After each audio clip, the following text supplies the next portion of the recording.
let's read the question. Incorrect statement is option A. Transcriptionally active chromatin is loosely packed and stains light. Option B.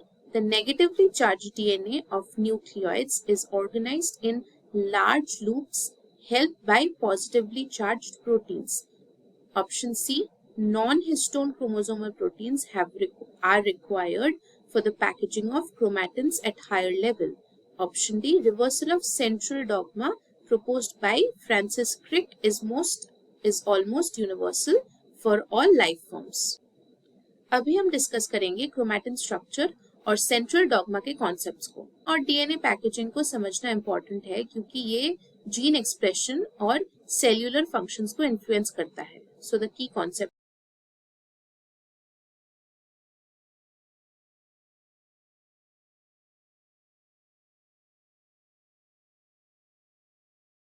chromatin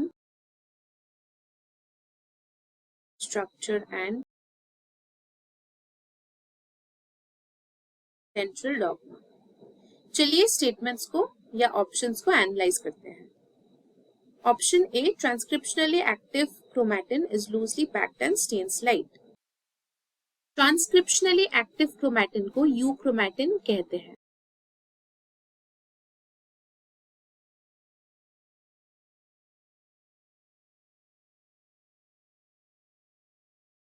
transcriptionally active packed होता है और light stand करता है। होता है jeans easily accessible होती है transcription के लिए।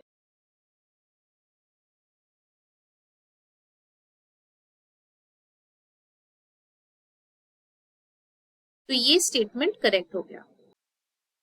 Option B, the negatively charged DNA of nucleoids is organized in large loops helped by positively charged proteins. Nucleoids में DNA नेगेटिवली चार्ज्ड होते हैं, नेगेटिवली चार्ज्ड, और ये लार्ज लूप्स में ऑर्गेनाइज होते हैं। लार्ज लूप्स में ऑर्गेनाइज होते हैं जो पॉजिटिवली चार्ज्ड प्रोटीन से बाइंड होता है। Large loops. तो ये स्टेटमेंट भी करेक्ट है। Option C, non-histone chromosomal proteins are required for the packaging of chromatins at higher level. Non-histone chromosomal proteins higher order chromatin structure और packaging में important role play करता है। तो ये ऑप्शन भी करेक्ट है।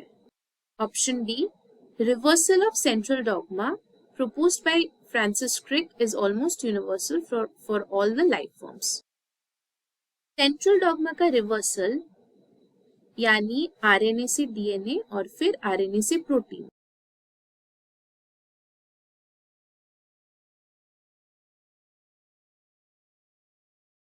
हर लाइफ फॉर्म के लिए यूनिवर्सल नहीं है। वायरसेस में ये प्रोसेस होता है।